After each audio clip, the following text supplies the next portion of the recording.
Here's a garage door opener. I'm going to show you how to change the battery, okay? The batteries that come with these is the CR2032, the round ones, okay?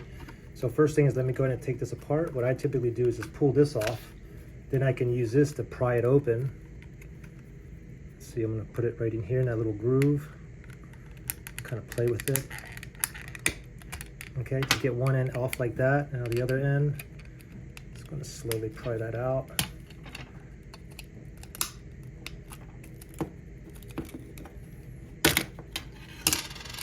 Just like that. Okay, I'm going to leave it just like this. There's the battery right here. I can just use this and just pop that out.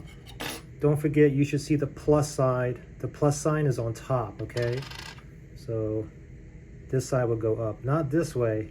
We want it down just like this, okay? So I'm going to slide that back right in just like that. And I'm going to go ahead and